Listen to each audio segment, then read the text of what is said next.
নারুটোর father Minato অনেক টাকা পয়সাওয়ালা লোক ছিল। হ্যাঁ, এটা অবভিয়াস যে সে হোকাগে ছিল, তাই তার ব্যাংক ব্যালেন্স ভালোই হবে। Here we go. Money talk.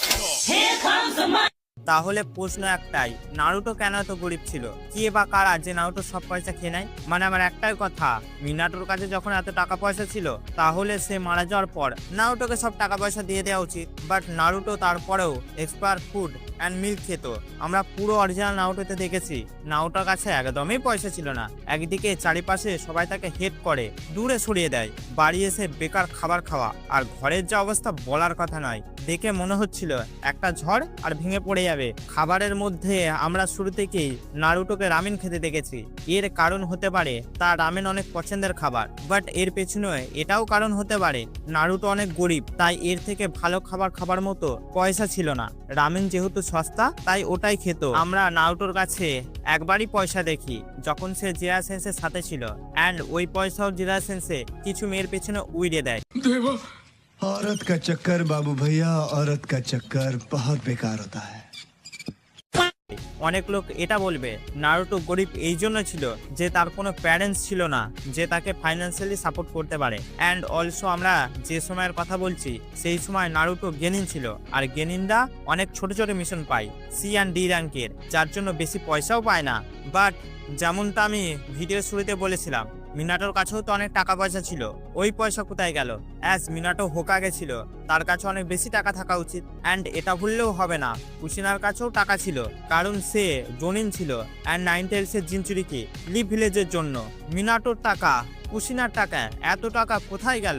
কে ছিল সেই দালাল যে নারুটোর সব পয়সা খেয়ে নেয়? আমরা আজকে এই ভিডিওতে ওটাই জানবো। তাই সাবস্ক্রাইব বাটনটাকে 106 ভেবে কিছু একটা করে দাও। দালালের ব্যাপারে জানার আগে সবার আগে দেখি নারুটোর প্যারেন্টস আসলে কতটা বড়লোক ছিল। অ্যাকচুয়ালি এটা ডিসাইড করা অনেকটা মুশকিল, কারণ আমরা মিনাটোর ফ্যামিলি ব্যাকগ্রাউন্ডের ব্যাপারে বেশি কিছু জানি না। এই জন্য আমরা এটা অ্যাজুম করতে পারি না যে মিনাটোর ক্লান নামিকাজে ক্ল্যানের কাছে অনেক বেশি টাকা পয়সা হবে, তাই মিনাটোর কাছেও অনেক বেশি টাকা পয়সা থাকবে। তাই চলো এটা অ্যাজুম করি মিনাটোর ক্লান অতটা টাকা পয়সাওয়ালা ক্লান ছিল না, অ্যান্ড মিনাটোর কাছে যা টাকা পয়সা ছিল সব নিজের কামাই, মানে সেলফ মেড মিলিয়নার বলতে পারো। সো তোমাদের মাথায় এটা নিশ্চয়ই চলে এসছে যে একটা নিনজা আসলে টাকা কিভাবে কামায়। নিনজা বেসিক্যালি মিশন কমপ্লিট করে অ্যান্ড সেই জন্য তারা টাকা পয়সা পায়। বাট মিনাটোর কেস কিছুটা আলাদা। মিনাটো অনেক অল্প বয়সে হোকাগে হয়ে যায়, তাই তার মেন পয়সা মিশন কমপ্লিট করে আসেনি। ওর মেন ইনকাম সোর্স ছিল হোকাগেরা যে স্যালারি পায়। এমনটা নয় যে সে মিশন কমপ্লিট করেনি, মিশন করেছে, বাট সেটা অনেক বড় বড় এস র্যাঙ্ক মিশন, বাট সেটা অনেকটা কম, অ্যান্ড সে অনেক তাড়াতাড়ি হোকাগে হয়ে যায়, যেটা জিরা সেন্সের সাথে কম্পেয়ার করলে সে নিজের জীবনে অনেক এজ র্যাঙ্ক মিশন কমপ্লিট করে। তাই তার কাছে এত পয়সা ছিল যে বেচারা নারুটো গুনতে পর্যন্ত পারিনি। ये तो छिछोरे बाबा की बैंक पासबुक है। 100 कितने सारे जीरोज हैं यार।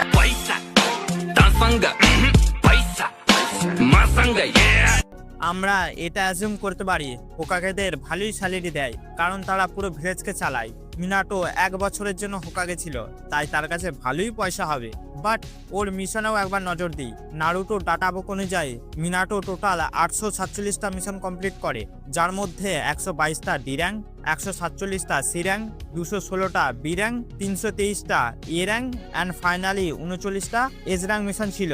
847টা মিশন, এটা কম নয়, তাই ভালোই টাকা ছিল। অ্যান্ড আমরা যদি দেখি মিনাটো 10 বছর বয়সে নিনজা হয়েছিল অ্যান্ড 24 বছর বয়সে মরেছিল, মানে তার নিনজা কেরিয়ার 14 বছরের ছিল। সো মিনাটো নিজের 14 বছরের কেরিয়ারে অনেক মিশন কমপ্লিট করে। ওর যদি স্পেশালি এ র্যাঙ্ক মিশন দেখি 323টা, যেহেতু এ র্যাঙ্ক তাই ভালোই পয়সা দেয়, মানে এস র্যাঙ্কের মতো তো নয়, বাট তাও ভালোই টাকা হবে। যদি আমরা মিনাটোকে জিরা সেন্সের সাথে ধরি, সে পুরো লিভ ভিলেজের হিস্ট্রিতে সব থেকে বেশি মিশন কমপ্লিট করে, তার সাথেও কম্পেয়ার করলেও মিনাটোর কাছে অনেক বেশি পয়সা হবে, কারণ জিরা সেন্সে নিজের পুরো লাইফে টোটাল 856টা মিশন কমপ্লিট করে, যেটা অনেকটাই বেশি। বাট মিনাটো তার অর্ধেক 14 বছর বয়সে কমপ্লিট করে নেয়, যেটা জিরা সেন্সে 56 বছর বয়সে 856টা মিশন কমপ্লিট করে। বাট মিনাটো 14 বছর বয়সে 847খানা মিশন কমপ্লিট করে নেয়।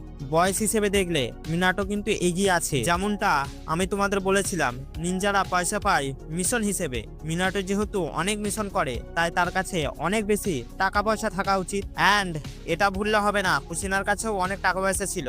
আর হ্যাঁ, তোমাদের আমি এটা ক্লিয়ার করে দিই, কুশিনা উজুমাকি ক্ল্যানের থেকে কোনো পয়সা পায়নি, কারণ সে ভিলেজ থেকে পালিয়ে এসেছিল। আর আমরা মাঙ্গাতে তাদের নিজস্ব ঘরও দেখি, তাই আমরা এটা ভালোভাবেই অ্যাজুম করতে পারি মিনাটো অ্যান্ড কুশিনার কাছে অনেক টাকা পয়সা ছিল। তাই প্রশ্ন একটাই, মিনাটো অ্যান্ড কুশিনা মারা যাওয়ার পর তাদের এত টাকা পয়সা কেন পায়নি? এমনিতেই নারুটো নিজের ঘরও পায়নি, সে ভাড়া ঘরে থাকতো। এবার তোমরা এটা বলবে নারুটো সব পয়সা হিরুজেন দালাল খেয়ে নেয়। আমারও এটাই মনে হয়, কারণ সে মাঝে মাঝে নারুটোর কাছে আসতো আর মাসে কিছু টাকা পয়সা দিত, যেটা এত ছিল যে পরে তাকে বাসি খাবার খেয়ে থাকতে হতো। ঘরের ব্যাপারটা মানছি যে নারুটো ফোর্থ হোকাগের ঘরে থাকলে সবাই এটা জানতে পেরে যেত যে সে মিনাটোর ছেলে, তাই প্রবলেম হতে পারতো। বাট মিনাটোর কাছে যে কোটি কোটি টাকা ছিল, সেটা একটা 0 থেকে 15 বছর পর্যন্ত ছেলেকে মানুষ করার জন্য যথেষ্ট। মিনাটো অ্যান্ড কুশিনা মরার আগে হিরুজেনকে বারবার ভালোভাবে বলে যে নারুটোর যেন কেয়ার করে, বাট বুড়োটা এমন কেয়ার করে যে বলার কথা নয়। এর থেকে আমার একটা জিনিস মনে পড়ে গেল যে যখন ওরোচিমারু ভিলেজে অ্যাটাক করেছিল, তখন হিরুজেন এত ভয় পাচ্ছিল কেন? থার্ড কফেন যখন সামান হয়, তোমরা বলবে থার্ড কফেনে মিনাটো ছিল, অ্যান্ড মিনাটো যদি সামান হতো, 3টে হোকাগের সাথে ফাইট করার দম তার ছিল না।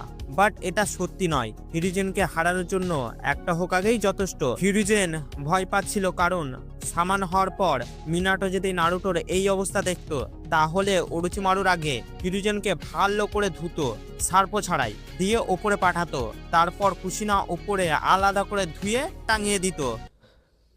कुछ मुंह में घुसेड़ा, उसके बाद गले को उधेड़ के नाक से बाहर निकाला, उसके बाद मेरी बत्ती गुल